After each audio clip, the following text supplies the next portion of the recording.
engenheiro agrônomo Wilson Fernando Richeski, que presta consultoria nesse ramo, especialmente de pastagens. E ele vem aqui com o propósito justamente de trazer alguns subsídios para, especialmente, produtores de leite sobre formação de pastagens para gado leiteiro, nutrição animal, por conseguinte, aqui em nossa região. O que nós poderíamos falar sobre manejo e também sobre as próprias condições de solo e de clima para a adaptabilidade de algumas variedades?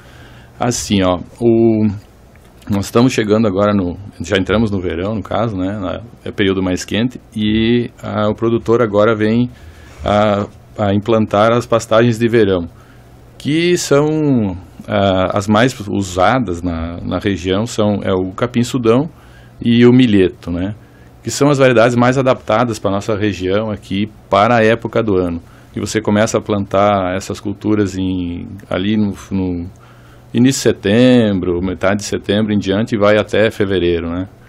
Implantando essas culturas aí, que são as mais usadas em função das características que elas têm em termos de desenvolvimento devido ao clima, né? São pastagens de verão, então elas têm um excelente volume de massa, né? Que proporciona também pastejo de setembro até entrada do inverno, mais ou menos, né? Final de outono, início do... É um grande intervalo de tempo. É um grande intervalo, né? Principalmente aquele produtor que faz o plantio escalonado, né, Leandro? Ele começa plantando e vai rodando o gado na pastagem, tanto o gado de leite como de corte, né? E aí ele tem a possibilidade de um bom volume de pastagem de setembro, outubro até maio, mais ou menos, né? Dependendo muito do clima, como é que vem o frio lá na frente, não, né? Exatamente. Em termos de, por exemplo, no caso, serão essas variedades mais adaptáveis, especialmente agora às nossas condições de clima atual. Em termos de inverno, o que tem, digamos, sido mais verificado em termos de manejo por aí? No inverno, o produtor ele é bastante tradicional, né? Se planta muito as aveias, né, e as evém, que são as pastagens mais usadas aí na região.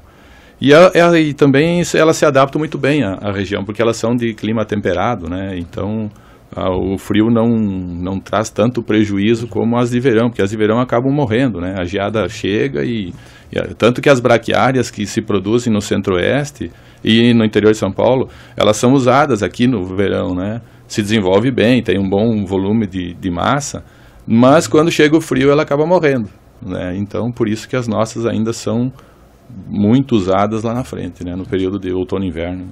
Nessa questão, Wilson, agora de chuva, né? Como que funciona no verão também, porque nós temos agora uma previsão de que as chuvas não vão ser tão intensas como o verão passado. Para as pastagens, né? E as pastagens, o senhor comentou aí que as mais adaptadas, capim-sudão e milheto, resistem bem a um período de falta de umidade? Sim, elas têm uma boa tolerância à estiagem, né? Claro, vai depender muito da fase que vai acontecer isso, né? Se ela já tem um desenvolvimento foliar vegetativo já bastante adiantado, ela vai aguentar bem, né? Ela tem um bom sistema radicular, bastante profundo, então ela busca água nas camadas mais profundas do solo, né? Mas ela tem uma boa tolerância, vamos dizer assim, né? Porque não existe resistência à seca, né? Claro, isso não existe. Não. Mas tem umas que suportam mais, outras menos, mas isso tudo em função do sistema radicular e também em função da compactação do solo. Eu iria comentar isso, porque a gente percebe, por exemplo, na soja, hoje tem muita questão do manejo, né? Sim.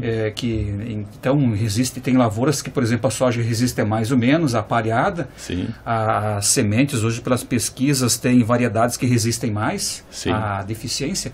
E as pastagens também, essas sementes hoje, elas estão mais resistentes ou não?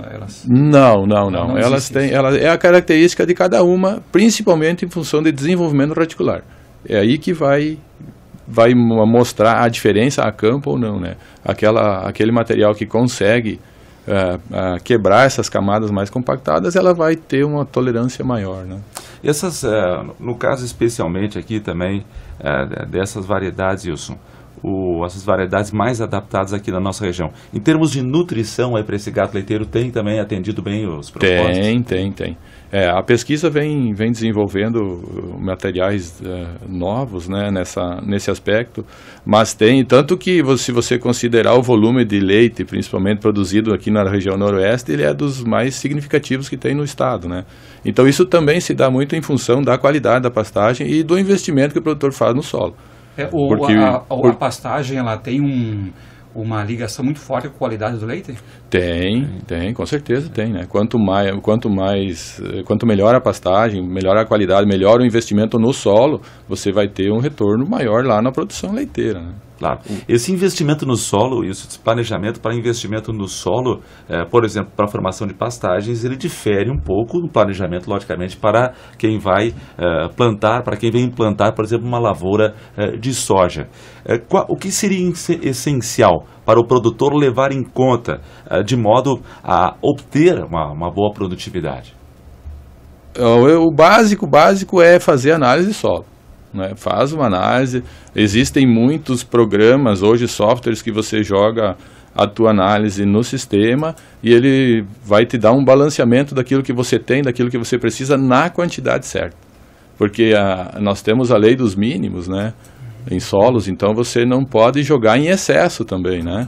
Então tudo que você põe em excesso acaba inibindo a absorção de outros nutrientes, né? Põe de mais de um, interfere na absorção de outros. Então analise o solo, leve para alguma... Hoje tem várias empresas no município que trabalham com nutrição e tem softwares muito bons e esse pessoal técnico aí vai lhe dizer o que precisa, o que é melhor, o que realmente tem que colocar para que você tenha um desenvolvimento bom e uma nutrição equilibrada, né?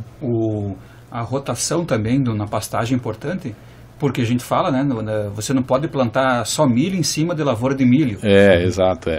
Não, é importante rodar, né? Trocar, cada um ano planta um piquete num lugar, um material num lugar, no outro ano troca para outro lugar, assim, vai rodando também, né? Porque as pastagens, elas são gramíneas, né? Então você tem uma gramínea no verão e uma gramínea no inverno, então o ideal é ir trocando, né? Vai trocando. Sim. Porque... Outra, eu queria aproveitar agora a outra situação que vem se usando, principalmente pelo produtor de soja, o grande produtor, no caso, na questão de milheto e de capim-sudão, é que esse pessoal ele não quer deixar a terra descoberta logo após a colheita do soja. Então, eles têm entrado com essas culturas para a formação de palhada. Sabe? Porque alguns até semeiam por cima, né? Antes do soja, quando o soja começa a derrubar a folha, semeiam por cima porque depois ela já está plantada. Cobertura, né? Porque isso também vai influenciar no desenvolvimento de ervas daninhas. E hoje vocês sabem que nós temos resistência a muitos herbicidas já, né? Por algumas ervas invasoras. Então, se você tem um solo coberto, rapidamente coberto, a tendência é que germine menos, que tenha menos problema na frente. Qualquer dúvida, Wilson Fernando Richeski, assessoria, algum contato?